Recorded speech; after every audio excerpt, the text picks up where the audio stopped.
Welcome to the post-game segment of Crash Bandicoot 4.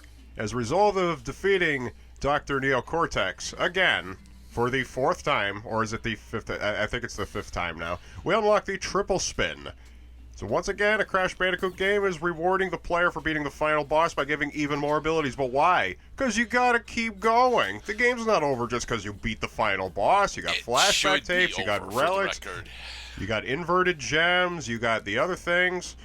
You got so much more to do. There are skins to unlock. Don't you want to be super duper glasses Robo Crash? Maybe. I mean, there are some pretty rad skins. Certainly, but okay. Yeah, put them up. The triple spin is honestly a really cool thing in concept. Actually, executing it specifically for the time trials is a fucking nightmare. Although the tutorial tip tells you that you need to press square 3 times, it does not say that you need to press square 3 times in a rhythmic fashion in order to actually maintain the triple spin, because you need to maintain the triple spin because you get a small speed boost for it, which you need in order to get platinum relics. And yes, platinum relics are part of the 100% completion of course. In this game. Platinum relics have been a thing since the Although CTR and Crash 3 Warped. Crash 2 and 3, they were not part of 100% completion in those games. You only need to get the gold relics in 2 and 3 in order to get completion rewards. That does make a lot of sense that they would give you an ability that makes you go faster in the interest of helping you get the routes, because they did the same thing in Crash 3 Warped. That's when you can get the sprint option. Yeah, you could get the Crash Dash. And here's the thing, though. The Crash Dash was a single button press that when after you press it, made it so that your jump was slightly longer and you move slightly faster on the ground. Now you have to be constantly spamming the square button in a rhythmic manner in order to keep your speed going. And because you're attacking during it, it is very, very easy to end up screwing yourself over with additional obstacles. You have to be very comfortable in order to get the platinum relics for these levels. You're showing off the 2-player mode. Okay. Yes, that after many years of Crash Bandicoot, here's a game that really understands its adult audience. For now, we have a chance to play with ourselves. This 2-player mode is ass, for the record. It is absolutely terrible. I can see a lot of people giving this 2-player mode a miss. It is nice, because not since... Crash Team Racing was the very first Crash license game that actually had, like, a multiplayer mode. Every other Crash game at that time, around it and before it, was just single player. So it is nice that, just like when I was growing up, that I would just watch over my cousin's shoulder while he played, and I do have a vivid recollection of that. He was playing Crash Bandicoot 1, and I said, ooh, isn't this nice? So I like Crash Bandicoot 2 even more. Now the game is taking that concept of, maybe just putting into more explicit and instructional methodology to tell the player to pass the controller to another person in order to make it more of a social experience than just watching somebody else play. You already could do that. It's nice that they made a game mode that does that for you by prompting you to pass the controller when you reach the checkpoint. The turn system here doesn't actually seem to be all that bad, but it's very specifically not an actual multiplayer at this point then. Right, because you're not playing simultaneously.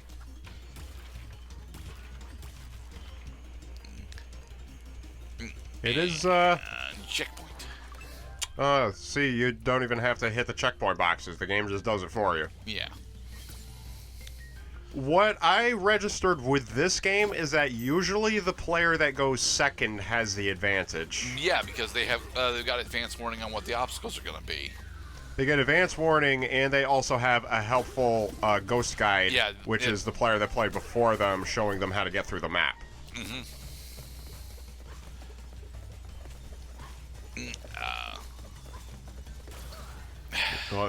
Try as you might to get the time crates. You don't need the time crates, Mr. Past Cloud. So, give the time crate a skip, you will just keep going. Get the time crate without blowing yourself up. Now you may be onto something here. You specifically freeze the other player, assuming that they don't get it. Oh, well, we got it. And we beat the ghost. Because your first player ended up dying before you got to the other checkpoint, Cloud. So, I'm going to ask, this is just you, right? This is just me, yes. Yeah. With both hands on a controller, with eyes on a video game that is rated E10, and just giving a little exposizione onto what is happening in the modern idea of a Crash Bandicoot game. If they make Crash Bandicoot 5, there's probably going to be more of this unless they, are paying heed to what guys like you and me are saying right now, which is, it's a nice idea. I think there's just not a lot of people are using it. Okay, but very specifically, this is not actual multiplayer, and because it's not actual multiplayer, it feels disingenuous to claim that it is. Yeah, I don't see a lot of people. I mean, maybe for the kids, so that 30 years later, when they come out with Crash Bandicoot 10, that they'll be saying, "Oh yeah, weren't those the days?" Now, I don't know. There are positives to this. I can't think of them at the moment, to be perfectly honest. Like if you're attempting to actually compete with someone, then it would make this style of checkpoint challenges make sense. Thing is, as this is a action platformers on the multiplayer side are always better in a cooperative sense, even if you can fuck each other over. Matter of fact, the multiplayer skeleton for action platformers was established during the NES days when fucking over your allied player was a serious detriment to your progress. It was an added benefit of challenge, a la Battletoads. Thing is, we still haven't actually gotten away from that. The big thing that I always remember is the 4-player cooperative in Super Mario Brothers Wii allowed you to fuck over your teammates. And as awesome as it was to actually, I don't know what this, but this is just a different style of crate challenge. Yeah, your goal is crate combo. Yep. Yeah, you're just supposed to string together as many crates as you can and in a single spree without dying, and to see who gets the higher points. Okay. But again, this is effectively the same mode as previously, just without the timer. Even the level layouts are actually the same, aren't they? The level layout is exactly the same. That's part of the point of these games. Also, is that it will enable you. So if for example you are content, like we were, to just put down the single player mode, the story mode, if you will, you could still utilize your knowledge that you had gained of these maps in order to, play online, for instance, because this is online supported as well. Is it? I could have swore it was local only. Damn it. You may be right. Only because I never investigated. Also, I'm pretty sure that if I tried waiting for somebody to play the game with me, that I probably would have gotten nobody. I don't think you would have gotten nobody, but because this was a very successful selling title, Mr. Cloud. Right, for its story mode. Like, to heck with the innovation they were trying. It's a good thing that they tried. I hope they learned something from this little experiment of theirs.